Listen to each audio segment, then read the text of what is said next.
আদালত এই সাক্ষ্য প্রমাণগুলোর বিষয়ে কোনো ধরনের পর্যালোচনা না করে, জুডিশিয়াল মাইন্ড অ্যাপ্লাই না করে এরকম একটি রায় দিয়েছেন, যেই রায়ে আমরা সবাই সংক্ষুব্ধ।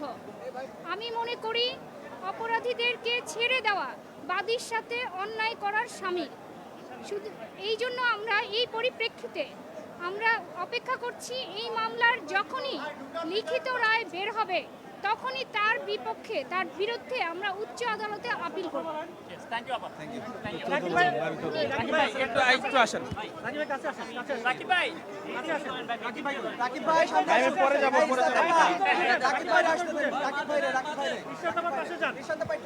এই মামলার আর্গুমেন্ট শুনানির সময় আমি শুনানি করেছিলাম।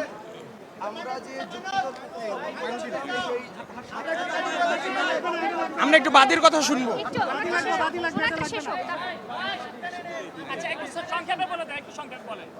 আমরা যে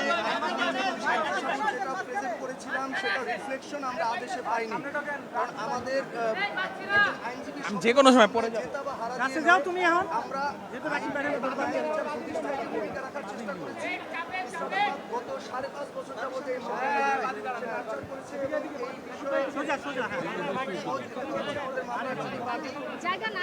ইনস্ট্রাকশন অলরেডি আমরা পেয়েছি যে আমরা এই মামলার আদেশ অনুযায়ী সংক্ষুব্ধ এবং আমরা আপিল করব।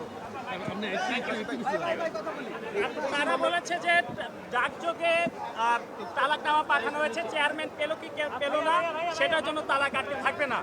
এখানে কোন চেয়ারম্যান বরাবর পাঠানো হয়েছিল এবং পরবর্তী কি হলো? আরেকটা বিষয় হচ্ছে, নাসির আপনাকে ফোন দিয়ে কি বলেছিল?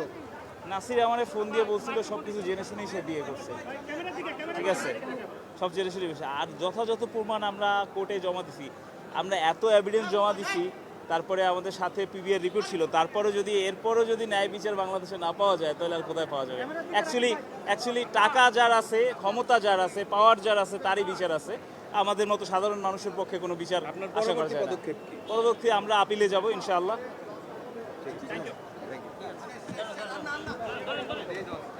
ভাইয়া আমার বড় ভাই